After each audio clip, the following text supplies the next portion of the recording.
Up and comer. And we are live on YouTube. And let me just make sure this is Male Entrepreneur Podcast, episode number 152.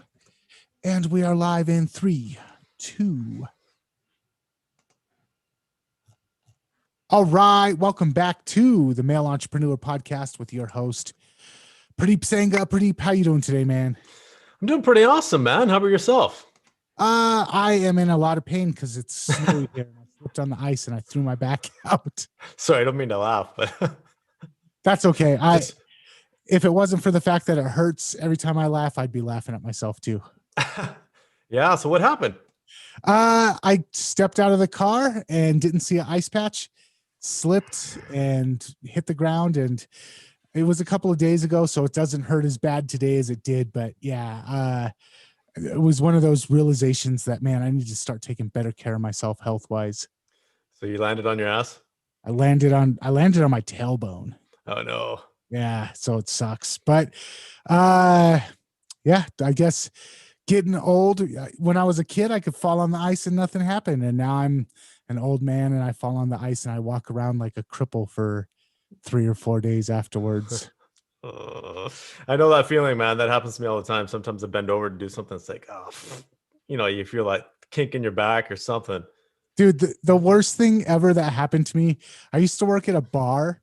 I was a manager at a bar and a grill. And we had like these giant 50-gallon kegs that we would lug around all day long. And I never had a problem with it. But one day I reached in to get a scoop of ice from the ice maker, and a 2-pound scoop of ice threw my back out because I bent over wrong. And I was just like, I've been throwing kegs all night, and a scoop of ice is what puts me on my butt. You just never know with these things. It's the oddest thing. I hear you, man. I know what you're talking about. I feel your pain. So you were telling me the other day about a thing that you got invited to. I have not gotten onto this new app yet because I think I'm just hesitant to adopt another platform, but I've been hearing a lot of good things about it, and it's something called ClubHouse. And the listeners probably have heard about it, but I wanted to ask you some questions before I get on it. I wanted to ask some questions about your experience, what you've seen there, and what your ideas about the potential for this platform are. Yeah, so I just got on it a couple of weeks ago, so I'm still testing it out myself. I've been somewhat active, but it is a time consumer. I think that's one of the first things, but it's really cool. It's got a completely different concept because it's all audio, right? There's no visual aspect to it. So you don't have to worry about what you look like. You don't have to worry about, okay, what's happening here is, am I dressed properly? Am I going to look unprofessional?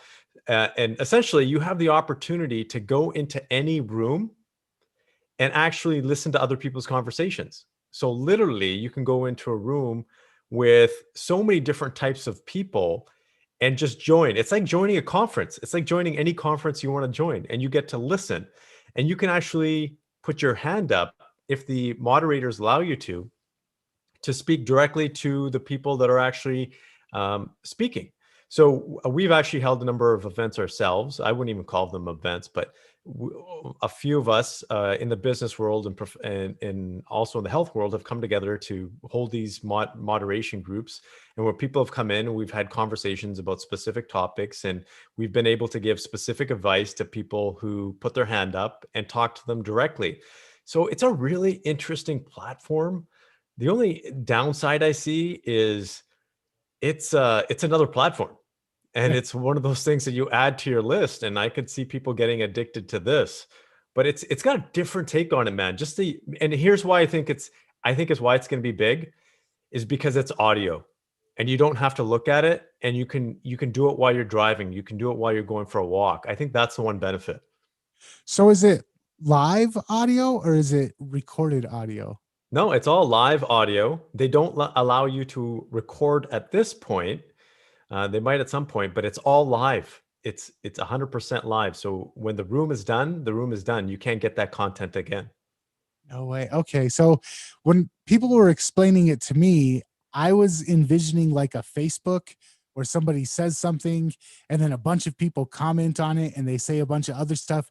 And I was thinking to myself, man, I don't want to commit myself to that much time of having to go through everybody's comments, but it seems like it's a much more streamlined. You don't have five people talking at once or five responses to something. No, and here's what I was taking a look at. You can't even comment. Excuse me. And you can only I got a frog in my throat today, man. Um, you can only put your hand up if they allow you to. And so there's been rooms with like over 1,000 people, for example, and you can be in a room with Gary Vee, Grant Cardone, and all these things, and you can have a chance to actually talk to them live. So there's none of this feed stuff. There's none of this crap posting. There's none of that happening. It's literally just listening to these experts, and you get to ask questions if you're one of the lucky ones. The other side is, I was actually thinking about this, Nathan, from a podcast perspective, because it's almost like having a podcast, but having it live as well. But here's the thing, they don't allow you to record, and that's actually against the rules. So one of the sneaky things that I was thinking about doing, you got to excuse me here today, man, but was to do this live through podcast app as well, to figure out a way where we could chat, record it on our end, but also have it run through our phones through and stream through Clubhouse. But they don't allow that. It's actually strictly against their regulations because they want live conversations that is specifically on the platform that is not, you're not able to get that content again. I think that I guess there's a plus and a minus to that. I like the idea of having recorded conversations because I don't want to have to stop what I'm doing. I think we've been kind of spoiled back in the day. Oh, the game's on. I've got to stop what I'm doing and make sure I'm home in time to make sure that I can watch the game. But now we can just have it recorded and we get home and we just flip on the on demand and we can watch it whenever we want to watch it. Podcasts are the same way. Radio shows, you have to make sure that you listen to them at 2:30 to 3. But hey, maybe I'm busy from 2:30 to 3, so I want to download the podcast. So I think there's a plus and a minus to it, but I think there's also a magic of being there live. And one of the things I've noticed as a marketer is the difference between a recorded webinar and a live webinar. I have noticed that conversion rates on live webinars are always better than on pre-recorded. No matter how you nail down and how evergreen your content is, a live webinar always connects with people. There's a feeling that you get from a live recording or a live broadcast that you don't get from a recorded piece of content. And maybe that's their strategy. Well, I think you're absolutely right with that because you are engaged. It's like you're literally part of an event, right? You are engaged in that event. It's live. It affects your brain differently. So I think you're absolutely right with that. I think they're being very intentional with this approach. I think it's smart because it's not like anything else out there right now. Everything else you can pre-record, throw stuff on. They're just being intentional and they're being smart because it's audio. Like it's just easy to consume from that standpoint. You could literally keep your phone on and by your side while you're doing everything else and listen to these conversations, and you don't have to worry about anything else. So as a user, as someone on the platform, you got an invite. I think it's invite only still, right? Yeah, it's invite only. Very, very smart because they've created a huge, like people are posting about it. Hey, send me your invite. People are selling their invites. It's only on, yeah, it's crazy, man. It's only on iOS right now. It's one of those early platforms where every influencer is trying to get on there so they can create followers. It's like a feeding frenzy right now. The cool thing that I've noticed right now is that there's a lot of African Americans on there. And there's a lot like dominating the platform. So you get a different, you can say ethnic diversity on there, which is kind of neat. So when you create an account on it, are you able to create your own events then? Or is it just like, hey, I'm going to be talking and if you want to show up, or do you have to be like one of the chosen few that gets to create events? How does that work? Yeah, you know what? It's interesting because you can create an event. Anybody can create an event, but they also have these little pod rooms, and you have to be one of the lucky ones to actually create a permanent room. But you can create an event that anybody can join. But these rooms, these pod rooms I'm talking about, it's almost like a membership base. So people join it and they get notifications. It's kind of like a Facebook group, but not everybody has it. I don't have that functionality myself. And what they're doing right now is they give you invites. It's really smart, man, based on your activity on there. So I got one invite originally. Then I hosted a few rooms, for example, and I'm looking at my phone right now. And then I basically, I don't know if I got any more, but I get a limited amount of invites that I can give to other people based on how much I use it. The more I use it, the more invites I get to give to other people. So if people want to buy one of your invites, I got one for sale. So what, I guess before we're out of here, what are your thoughts on the future of this platform? Is it, because we see new platforms pop up all the time and most of them fizzle out. Everybody says, I'm leaving Facebook to go to so-and-so. And then 3 weeks later, they're like, yeah, I'm back on Facebook again. What are your thoughts on the longevity of this? And I guess the pluses and minuses of it from a networking and a business owner's point of view. I think they're absolutely going to crush it. I think they're going to crush it because they're smart in their approach, because they're keeping it very tight right now with the invite only strategy. And what that's going to do is, if you take a look at how social platforms evolve, or whatever, long story short, the ones that have failed are the ones that have opened it up to everybody. They're being very smart and strategic in their approach to keep the communities tight as it grows. And so eventually it's going to get bigger and bigger. The other thing is they're being smart because not everybody wants to be on camera, or not everybody wants to have people see them. So the audio is very convenient.